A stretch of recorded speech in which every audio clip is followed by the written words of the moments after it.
For one night only, one of the greatest, most unique recording artists that Britain has ever produced. He rose from humble beginnings to become rock royalty, selling more than 250 million albums and singles. He's recorded everything from blue-eyed soul to disco, with one of the most distinctive voices in rock and roll history. With this haircut, this nose and this voice, I was a god-made rock star. Ladies and gentlemen, for one night only, it's Rod Stewart.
So that was, you were, well, #1 back in 19... No, that wasn't where, of course it was, yeah.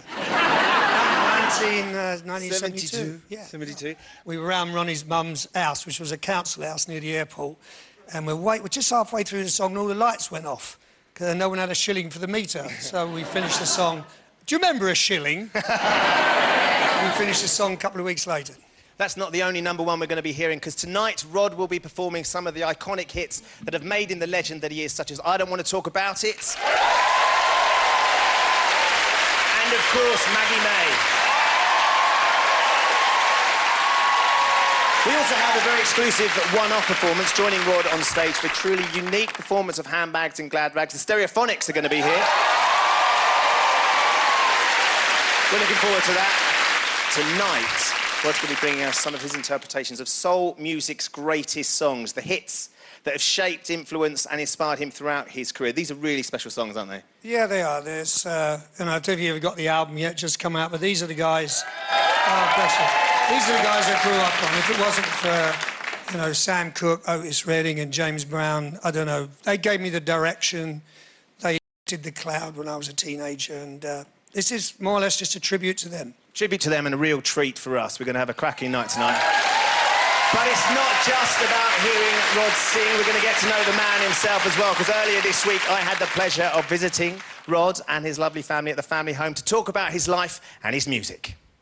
As a young lad growing up in Essex, literally a couple of miles away down that road, we always wanted to know what was going on behind Rod Stewart's gates. And look, I'm inside the gates. And we're going to go and meet the man himself. Let's meet the Rodfather. Rod Stewart is one of a kind, a rock legend. Famous for his antics on stage as well as off, Rod has always enjoyed his superstar status. But his background was a far cry from private jets and supermodels. Rod was born to working-class parents Bob and Elsie Stewart in Highgate, North London. One birthday, Rod's dad gave him a guitar instead of a train set, and it changed his life forever. After being in a number of bands, Rod had a chance meeting on a train station platform with well-known band leader Long John Baldry. Long John tells the story. He said, well, I looked over at platform 2 and there seemed to be this heap of clothing. I thought it was a tramp playing the harmonica, and I went over to platform 2 and there was a nose sticking out.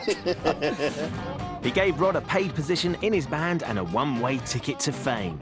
Not long after, Rod was introduced to a certain Ronnie Wood, who would later become the lead guitarist of the Rolling Stones. First time we met, and Ronnie will tell you this story, we both said, hello, Nose, and he went, hello, Nose. They got together in the influential Jeff Beck group. And Rod and Ronnie became lifelong friends. They then went on to join Ronnie Lane, Ian McLagan and Kenny Jones in a raw and wild band, The Faces. We were one of the first bands to go and throw televisions out of windows and do all those ridiculous things, you know. These boys were out of control, and Faces gigs soon became infamous. The audience turned up just as fast, we got more drunk, and it just became ridiculous, you know. So I can't remember too many Faces gigs, and neither can the audience.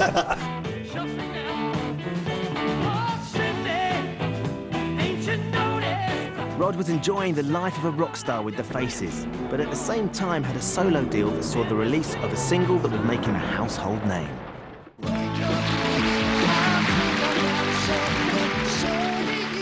Maggie May hits both sides. I mean, that in itself was an extraordinary feat.